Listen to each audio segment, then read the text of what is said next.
Miał zaledwie 26 lat, gdy został władcą największego w tej części świata imperium. Gdy zasiadł na tronie, prowadził liczne wojny i zdobywał kolejne ziemie. Do historii przeszedł jako Sulejman Wspaniały. Turcja, a w zasadzie Imperium Osmańskie, nie miała w swojej historii większych zdobywców niż on. 500 lat później Turcja ma innego sułtana, ale jego era prawdopodobnie powoli się kończy. To jest podcast Świat. Zaprasza Wojciech Cegielski, korespondent zagraniczny Polskiego Radia.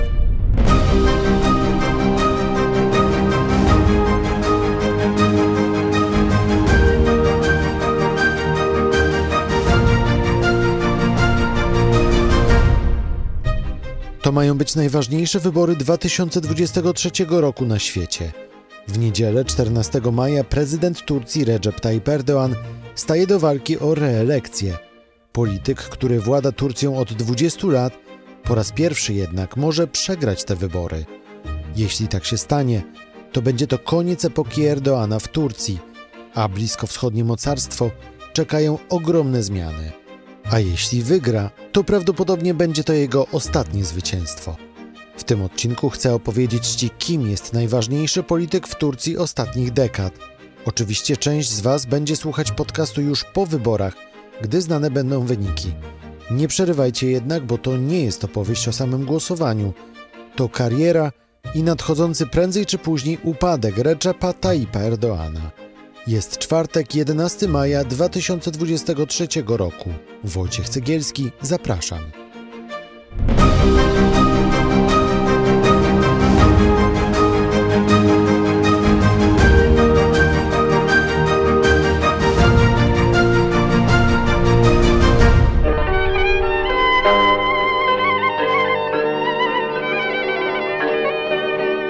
Recep Tayyip Erdoğan przyszedł na świat w 1954 roku w małym miasteczku w regionie Morza Czarnego. Urodził się w biednej muzułmańskiej rodzinie o turecko-gruzińskich korzeniach. Jego ojciec był kapitanem statku Straży Wybrzeża, a matka zajmowała się domem. Kilkunastoletni Recep Tayyip wraz z rodzicami przeprowadził się do Stambułu, do dzielnicy Kasim Pasza. By zarobić na życie, sprzedawał kartki pocztowe i wodę na ulicach. Gdy był na studiach, zapisał się do młodzieżowych organizacji politycznych, a gdy miał 40 lat, niespodziewanie wygrał wybory na burmistrza Stambułu. Mieszkańcy dzielnicy Kasim Pasza, z którymi rozmawiałem kilka lat temu, doskonale pamiętają Erdoğana. Jestem od niego młodszy o 6 lat. Chodziłem do tej samej szkoły. On od małego bardzo interesował się polityką, ale tą lokalną. Był bardzo zdolny i niesamowicie pracowity. Uwielbiał grać w piłkę.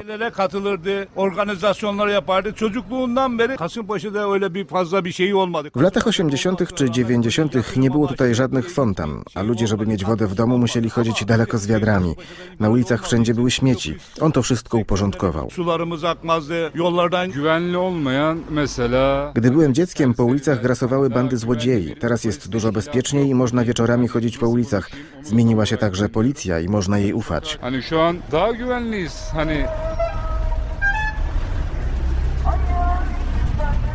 Nie trudno chyba domyśleć się, że mieszkańcy dzielnicy Kasim Pasza do dzisiaj są wiernymi wyborcami tureckiego prezydenta. To właśnie wtedy, gdy był burmistrzem Stambułu, zaczęła rodzić się legenda Erdoğana. A dokładniej, stało się to, gdy polityk trafił do więzienia za recytację wiersza uważanego za nawoływanie do obalenia władz. Za kratkami spędził 4 miesiące.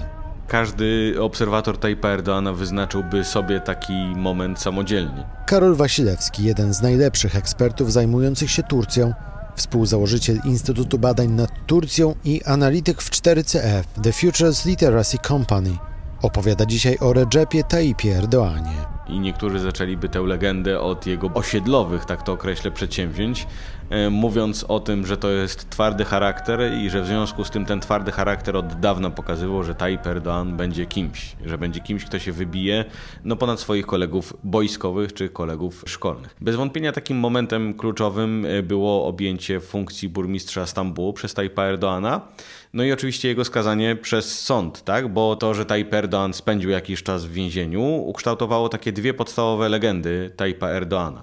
Legendę pierwszą, czyli tego ciemiężonego, który nagle staje się obrońcą ciemiężonych i musi walczyć przeciwko tym siłom, które ciemiężą. I motyw drugi to jest Tayyip Erdoğan, który w więzieniu przeszedł ewolucję, że stał się politykiem pragmatycznym, człowiekiem mniej radykalnym, a takim, który wiedział, że czasem trzeba zmienić twarz, metaforycznie rzecz ujmując, żeby wygrać wybory, czy żeby zrealizować swoje interesy polityczne. I bez wątpienia powiedziałbym, że to były dwa te takie główne momenty, czyli burmistrzostwo i więzienie, czy też wyjście z więzienia, które ukształtowały Tayyipa Erdoğana jako polityka.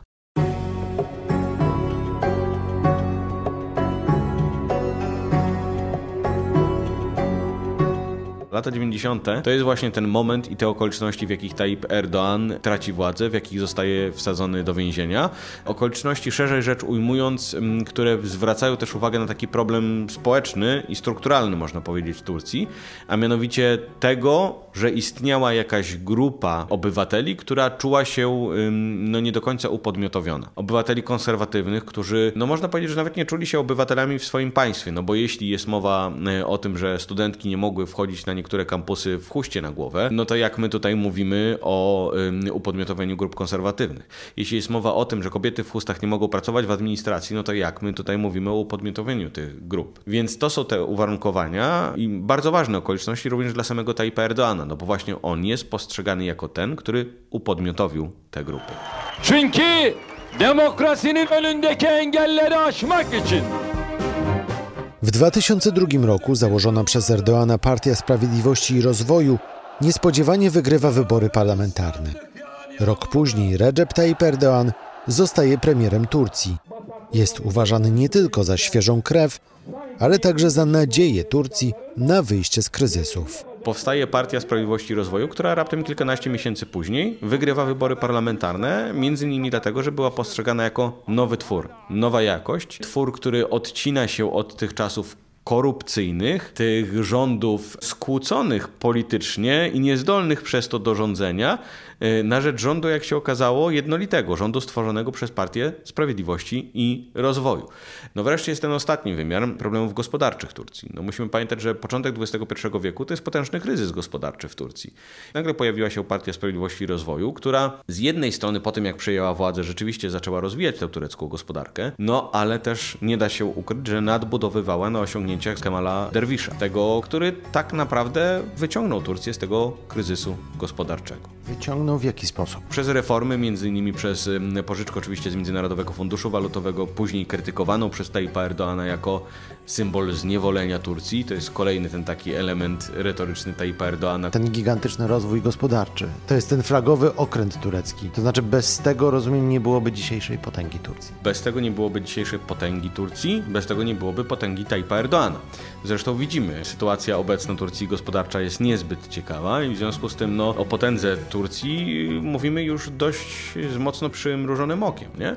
Natomiast te dokonania gospodarcze to jest tylko jeden obszar sukcesu wczesnego Tayyipa Erdoğana. Było to też to upodmiotowienie społeczno-polityczne, gospodarcze tych grup konserwatywnych, to, że oni poczuli się jak w swoim państwie, że nie są marginalizowani. Rozwój infrastruktury tureckiej, budownictwa, dróg, to jest kolejny obszar, w którym państwo tureckie się rozwinęło. Wiele jest naprawdę takich obszarów, w którym Turcja pod rządami Partii Sprawiedliwości i Rozwoju doznała, niektórzy powiedzieliby, że nawet skoku cywilizacyjnego. Między innymi sektor zdrowia, to jest kolejny taki obszar. A teraz oczywiście najczęściej mówimy o tym oczku w głowie, tak, czyli jeszcze sektorze zbrojeniowym, który Partia Sprawiedliwości i Rozwoju lubi też przypisywać sobie i oczywiście bardzo wiele zrobiła w zakresie rozwoju tureckiego przemysłu obronnego, ale też musimy pamiętać, że te trendy tak naprawdę zostały zapoczątkowane w latach 80. I to jest w ogóle bardzo ciekawe, jeśli patrzymy na Tayyipa Erdoğana, że wiele z tych rzeczy, które do dziś się pojawiają w retoryce politycznej Tayyipa Erdoğana i przez lata się pojawiały, one nie wzięły się znikąd.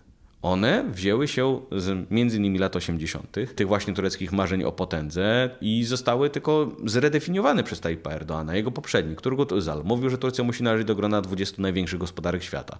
Za czasów Tayyipa Erdoğana mówiono o 10 największych gospodarkach świata do końca tego roku, czyli do stulecia Republiki Turcji 2023 roku. To Turgut Özal chciał prowadzić system prezydencki, Tayyip Erdoğan go wprowadził. Wielu polityków przed Tayyipem Erdoğanem mówiło, że Turcja nie może sobie pozwolić na politykę zagraniczną podporządkowaną kierunkowi zachodniemu. No i znowu Tayyip Erdoğan przy pomocy wcześniej Ahmeta Davutoglu mówił o tej wielowymiarowej polityce zagranicznej Republiki Turcji. Mnóstwo jest takich nawiązań do lat 80. na czele z hasłem tej kampanii Stulecie Turcji. No to znowu ten cytowany przeze mnie Turgut Özal mówił o tym, że jeśli Turcy nic nie zepsują, to XXI wiek będzie stuleciem Turcji i Turków. Czyli na czym polega sukces Erdoğana? Na tym, że opakował to wszystko, o czym i tak już mówiono, opakował w nowe obrazki, że to jest człowiek, który po prostu inaczej sprzedał to, co i tak powinno było nastąpić? Sprzedał w taki sposób, że wszyscy myślą, że to jest jego. To jest oczywiste. To, że nadał sens nowy tym pojęciom, które gdzieś tam rezonowały w tureckim społeczeństwie, gdzieś tam się po mózgach Turków i Turczynek obijały, a on je chwycił, je ukonkretnił, a w dodatku jeszcze powiedział, zobaczcie, macie produkt tego, co robię. Bo jednak rozwój gospodarczy Turcji był widoczny. Ale sukces Tayyipa Erdoğana polegał też na tym, że on się wypromował tak naprawdę na nowego ojca Turków. I to widać fenomenalnie moim zdaniem na przykładzie właśnie Partii Sprawiedliwości i Rozwoju. Ona powstała jako ugrupowanie 3 tenorów. Tak naprawdę ich było 4, ale rzeczywiście ona miała 4 ojców założycieli. Natomiast z czasem, pamiętam swoją wizytę w Turcji w 2013 roku, już wtedy młodzieżówka Partii Sprawiedliwości i Rozwoju reagowała w taki sposób, zaraz, ale jakich 3 liderów? Jest jeden lider Partii Sprawiedliwości i Rozwoju. I to, że Tayyip Erdoğan, tak jak powiedziałem, wypromował się na tego nowego ojca Turków, to, że zawiesił na sobie całą Republikę Turcji, to jest właśnie jeden z przejawów jego sukcesu. Bo trzeba przyznać, że on jako lokomotywa wyborcza, jako ten wizerunek ojca Turków ciągnął Partię Sprawiedliwości i Rozwoju, do dziś ciągnie, czego najlepszym przejawem jest to, że każde w zasadzie wybory tureckie, nieważne czy to są wybory parlamentarne, prezydenckie czy lokalne, są przedstawiane jako plebiscyt nad władzą Tayyipa Erdoğana.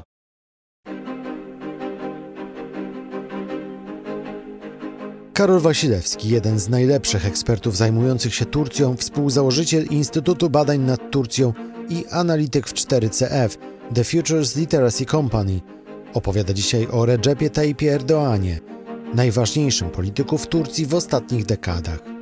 W niedzielę Tayyip Erdoğan staje do walki o reelekcję i może te wybory przegrać. Już teraz zapraszam w niedzielne popołudnie na kanał Podcast Świat na YouTube. Będzie tam na Ciebie czekać specjalne podsumowanie, wszystko co musisz wiedzieć o tureckich wyborach. A na naszym profilu na Instagramie podcast.świat codziennie o 12:00 dostajesz od nas najważniejszy news dnia na świecie, po to, by nie tracić czasu na scrollowanie. Zarówno na YouTube, jak i na Spotify możesz zostawić swój komentarz do tego odcinka, a jeśli Ci się podoba, to również sprezentować nam lajka, za którego już teraz bardzo dziękuję. Teraz wracamy do Turcji.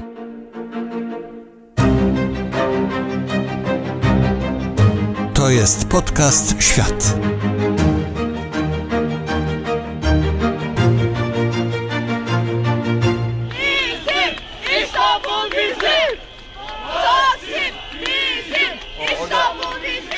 Bez roku 2013 nie da się zrozumieć tureckiego prezydenta.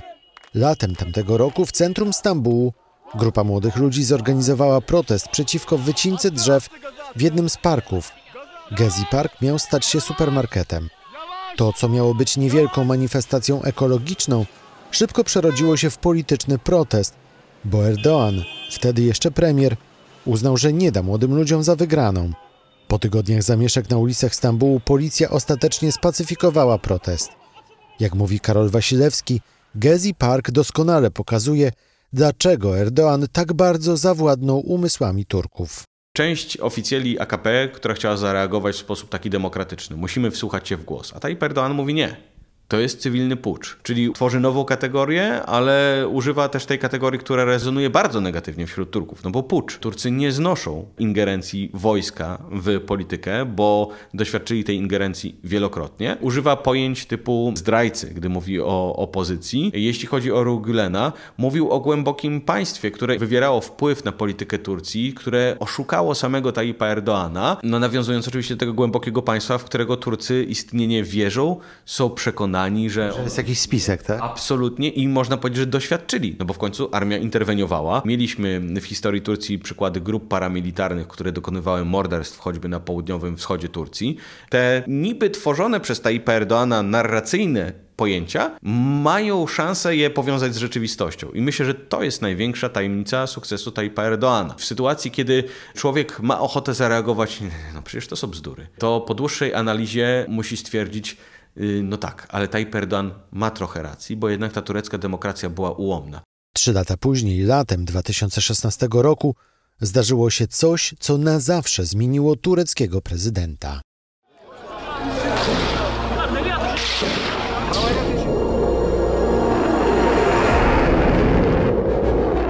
W lipcu doszło do nieudanego wojskowego puczu. Prezydent Erdoğan początkowo ukrywał się w rezydencji w Marmaris, ale gdy po kilku godzinach okazało się, że wojskowi nie dadzą rady przejąć władzy, przystąpił do rozprawy z przeciwnikami. W następnych miesiącach 50 000 osób w całym kraju trafiło za kratki, a 160 000 straciło pracę. Turcja wystąpiła też do Stanów Zjednoczonych o ekstradycję śmiertelnego wroga Erdoğana, duchownego Fethullaha Gülena, który według Erdoğana miał stać za nieudanym puczem. Zachód bez ogródek mówił, że Erdoğan wprowadza władzę autorytarną. Turecki prezydent rzeczywiście konsolidował władzę i coraz częściej posługiwał się teoriami spiskowymi. Teoriami, o których eksperci mówią, że zaczęły się jeszcze w 2013 roku, w czasie protestów w parku Gezi. To był ten moment, kiedy Tayyip Erdoğan dostał pożywkę do takich, powiedziałbym, problemów, które trapią dość tradycyjnie liderów, którzy zbyt długo zostają u władzy. Czyli narcyzmu, czyli podatności właśnie na teorie spiskowe, poszukiwanie wrogów, takiego poczucia osaczenia, które no, trzeba przyznać, że wśród liderów bliskowschodnich jest w ogóle dość mocno posunięte. Dla nas, zewnętrznych obserwatorów, to jest oczywiście paranoiczne. Widzimy, że Tayyip Erdoğan no, wykorzystuje sytuację, natomiast też nie ma powodów, żeby nie wierzyć, że w głowie Tayyipa Erdoğana coś musiało się przełączyć, tak? I że on dostał pożywkę do wiary w te swoje teorie, że świat spiskuje przeciwko niemu, że tak jak te teorie, które głosi, że Zachód spiskuje przeciwko niemu i że to jest jakiś element w ogóle zniewolenia Turcji, że on w te teorie wierzy.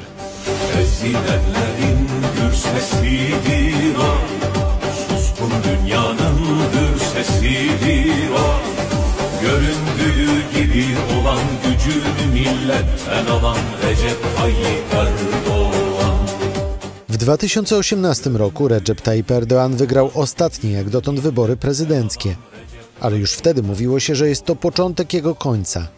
Już wówczas pieniądze Turków zżerała inflacja, która od tego czasu tylko rosła.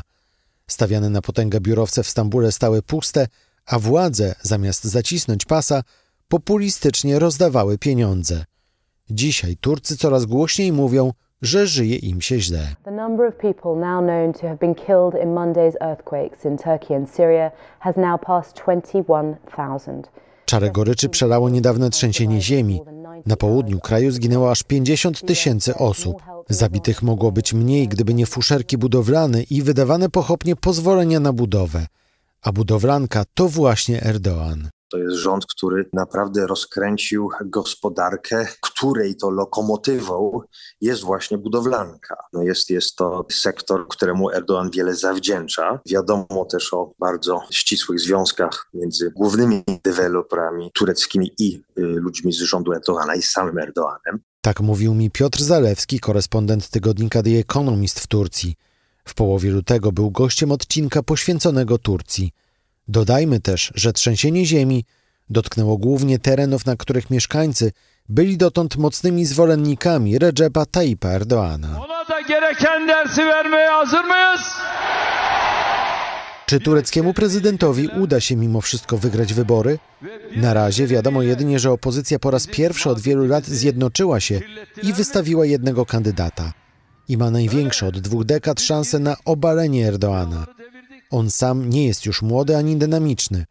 Ma prawie 70 lat, a w czasie kampanii miał już kłopoty ze zdrowiem i coraz mniej przypomina już zbawcę narodu z początku XXI wieku, bo przeszedł przez te 2 dekady ogromną przemianę. Powiedziałbym, że był Tayyipem Erdoğanem, człowiekiem, który zmienił Turcję, a stał się po prostu prezydentem w systemie prezydenckim à la Turka. I tutaj używam sformułowania, którego używa sam Tayyip Erdoğan. I zawsze, gdy sobie o tym myślę, to mam z tyłu głowy takie powiedzenie, już przepraszam, nie pamiętam czyje, ale być Napoleonem, a zostać cesarzem, cóż za degradacja. I tutaj tak samo, być Tayyipem Erdoğanem, a zostać prezydentem w systemie prezydenckim à la Turka, co za degradacja. Bo tak można by było zapamiętać Tayyipa Erdoğana jako polityka, który rozwinął cywilizacyjnie Turcję, przyczynił się do poprawy każdego elementu życia społeczno-polityczno-gospodarczego Turcji. Dziś mówimy o mieszanych dokonaniach Tayyipa Erdoğana, tak? Mówimy o tym jego wzroście, mówimy o tej jego, powiedzielibyśmy, stagnacji i o tym, co może za chwilę będziemy mówić upadku. Za 20 lat, jak będziemy patrzeć na Tayyipa Erdoğana, tego nie wie nikt, bo to zależy, kto będzie pisał historię. Jeśli historię będzie pisała opozycja, to wiadomo, że będzie to historia upadłego lidera. Jeśli zaś osoby, które sprzyjają Tayyipowi Erdoğanowi, to pewnie ciągle ta historia o Tayyipie Erdoğanie będzie historią polityka, który walczył z ciemiężonymi przez całą swoją karierę w różny sposób, ale zawsze walczył po stronie sprawiedliwości. Göründüğü gibi olan gücünü milletten alan Recep Tayyip Erdoğan.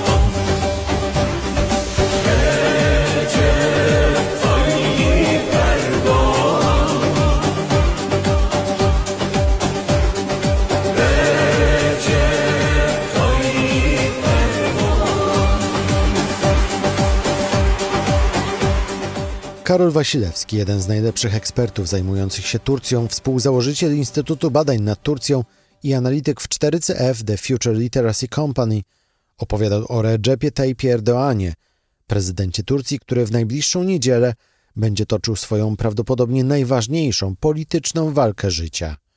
Właśnie wtedy, w niedzielne popołudnie, zajrzyj na kanał podcastu Świat na YouTube, bo pojawi się tam specjalny przewodnik po tureckich wyborach. Przypominam też, że na YouTube i na Spotify możesz zostawić swój komentarz do tego odcinka, a jeśli podobało Ci się to, o czym mówimy, to zostaw też lajka. Już teraz bardzo dziękuję. Premierowe odcinki podcastu możesz znaleźć w każdy czwartek na kanale Podcast Świat na YouTube oraz na stronie internetowej Polskiego Radia i na platformach podcastowych, w tym Spotify, SoundCloud i Apple Podcasts. Na kanale na YouTube czekają też na Ciebie niedzielne filmy z niebanalnymi historiami z całego świata. A na Instagramie Podcast Świat i również na naszym YouTube codziennie o 12:00 oprócz weekendów dajemy Ci najważniejszy światowy news dnia. Śledź nas na Instagramie, subskrybuj na YouTube, komentuj do woli i koniecznie powiedz o nas swoim znajomym. Teraz to wszystko. W tym odcinku czytał Grzegorz Krakowski. Ja nazywam się Wojciech Cegielski. Dziękuję za uwagę i wracam za tydzień. To był Podcast Świat. Do usłyszenia w kolejnym odcinku.